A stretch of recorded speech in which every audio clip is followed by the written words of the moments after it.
actual test, Private Zadrozny received a high dose of the incapacitating agent, given intramuscularly to permit precise measurement of dosage. In 15 minutes, he won't be able to focus his eyes properly. In an hour, his speech will become difficult. Private First Class Hannon was given a medium dose. Hannon, a college graduate serving in the artillery, will feel woozy in 15 minutes. In 3 hours, he will be overcome by sleep, even though listed for duty. The third and fourth test participants reported to the aerosol branch of the laboratories to receive the incapacitating agent by inhalation. A low dose of agent was fed into the mixing bowl, and the longest weekend began for Specialist Fourth Class Carpenter, 23 years old and with 16 months in the infantry. Within an hour, Carpenter's hands will feel cold, his face hot. Borderline hallucinations will come late in the experiment. For the fourth volunteer, Sergeant Hall, there would be no effects. Hall was unaware that he was inhaling an inactive substance, in effect, an aerosol placebo. He is 24, a high school graduate, with 6 years military service in the engineers and infantry. He had received a full dose of the incapacitating agent in a prior test. The medium dose received by Private Hannon made him careless, but he worked with Sergeant Hall to maintain the situation map so that it reflected information from incoming messages. Delta 1, this is Alpha 1. Over. This is Delta 1, over. Delta 1, this is Alpha 1. It is now 1232 hours. Set your clock to conform. Over. Alpha 1, this is Delta 1, roger. Out. Now 12:32, that's set the clock. That'll be a guesser.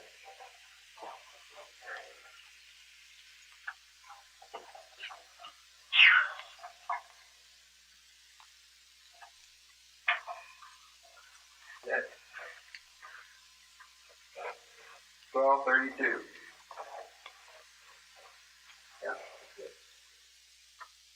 The peak of the compound's physical effects was reached within 4 to 6 hours. The peak of mental incapacitation several hours later, when a simulated chemical alarm sounded.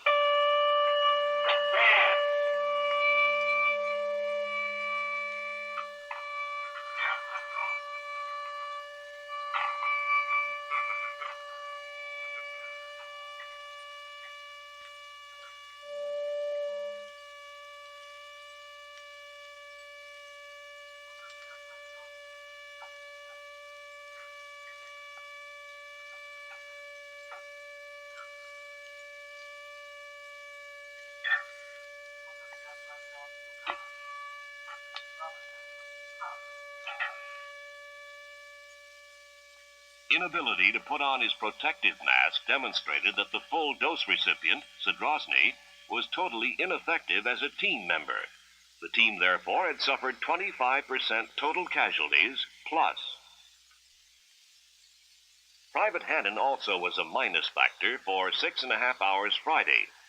Hannon made numerous mistakes through Sunday without correcting them, jeopardizing the team's mission.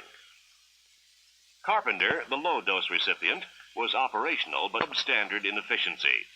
Carpenter remained on the fringe of the group activity throughout the test. For Zadrozny, the high-dose subject, the peak of mental incapacitation arrived about 9 hours after exposure to the agent. He remained awake, experiencing hallucinations for a total of 36 hours. The severe disturbance in his mental processes overlapped the peak of physical incapacitation. Zadrozny was the team's #1 personnel problem. Constant vigil over the incapacitated man was needed to help control his tendency to panic as his tension and uneasiness mounted. Through the night, Zadrozny searched for an exit, even though more than 30 hours had elapsed since he last had a few hours' sleep. It is not uncommon for subjects exposed to this agent to go 1 or 2 days without sleep. Zadrozny spent the night searching, wandering, mumbling. At times, he attempted to take part in the team mission. You giving you a message? I'm waiting for it. See if you can hear him. You can't hear him unless you have the telephone up to your ear. Yeah, try it anyway. Put the telephone to your head so you can hear him when he gives you. One with an electrode. Use the telephone. Meanwhile, from another location, a soldier was trying to contact the Delta 1 team with a message to be relayed. Delta 1. This is Bravo 1. Message follows. Notify Alpha 1. Tango patrols are probing riverbed east of Brill. No aggressor contact.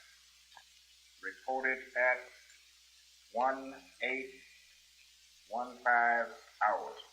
Finally, having received the message, Zadrozny tried to relay it. Alpha 1, this is Delta 1. Message from Bravo 1 follows. 1, Dolphin taken. Mansell are printing red east of Brill. There has been no traffic on the Green Dolphin Blizzard up to 1815 hours. Over. Getting better. Finally, after a day and a half without sleep, fatigue overcame the restlessness of Zadrozny's delirium. Beginning shortly after Saturday midnight, he logged 6.5 hours sleep.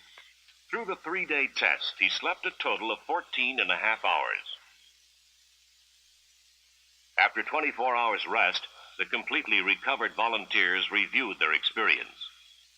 Carpenter, who had received a relatively low dose by inhalation, recalled some of the things that had happened. What was this business over here in the corner? You were lying down and looking at the wall. Well, the pores in the wall seem to be, I was looking, and they seem to be two armies on each side of one of the pieces of tape running down the wall, two armies converging. And I could almost see artillery pieces and cavalry, like a civil war, moving to one point. It seems like they walked up to the dividing line, and then everybody scattered, and then after that, I must have blinked my eyes, and just the walls in here. Hannon, the volunteer who had been given a medium dose, had memories of a lackadaisical performance. I remember talking on the telephone, and I would get mixed up, but I didn't feel like correcting it, or I just felt like I couldn't do anything about it. And it was kind of odd to me that I couldn't, but I couldn't. Zadrozny, who had received the heaviest dosage, remembered when the drug effects were receding. Zadrozny, when do you think you would have been able to resume normal function? I think at about 2 in the morning, 2 o'clock Monday morning. About 2.5 days. Yes. That's when I felt I knew what was happening before that when I got up for the hot meal we had. But I didn't feel coordinated enough or something like that to take part in any action. So I went back to sleep, and then when I got up about 2, I felt I could do things. The medical officer asked for comment from the volunteer who had been undrugged. Like trying to get some drugs and drink some water. The way he reacted, just his tongue was sticking to the roof of his mouth. And I just wanted to mix some water to break it away and kind of dampen his mouth. So. Zadrozny was asked if he remembered why he had shown annoyance at efforts to help him. He was able to recall a feeling of resentment. I wanted to be left alone, just to sit there and try and fend for myself, more or less. For instance, when I could fall on the floor, I wanted to get up by myself to prove to me that I could do it. Did you feel that you didn't need all this help, or? Yes, I did. Do you think that was true now looking back at it? No, I don't think it was true. I think I needed all the help that I got. Because the way, I can only remember falling once, and it seemed like any support I had was just suddenly removed from me, and I collapsed on the floor. Well, I couldn't get Zadrozny to do anything. Don't you remember you'd get him to sit down, he'd say, take the phone, and he'd take the phone message, and he'd start out, and by the time he got finished writing, he had written, if you could read it at all, it was something way out in his own world. What were some of the things? Because it seemed like you remembered some of them yesterday. Yes. Well, the drapes over there in the corner were several tall people. I mean, who were they were attempting to stop him from getting out, from finding another door to get out of. What were you trying to get out for? I don't know. It just seemed that I had to get out. You have just seen highlights of a controlled test. In actual employment, this incapacitating agent would be dispersed by standard munitions, and the agent would enter the building through all non-protected openings. In a real combat situation, the entire communications team might have received full dosage. The 3-day test showed the nature of the agent's effects. Medical and psychological assessment in studies on more than 200 volunteers has confirmed its military significance as an incapacitating agent. Well, how many people in Zadrozny's condition do you think a group of 4 men could stand? I don't think they could handle more than just the one, sir. I kind of felt, though, that the problem was Zadrozny was just keeping track of him, keeping him out of stuff. He looked to me like he could get around okay, but he was just in another world. And one guy is going to have to watch one guy.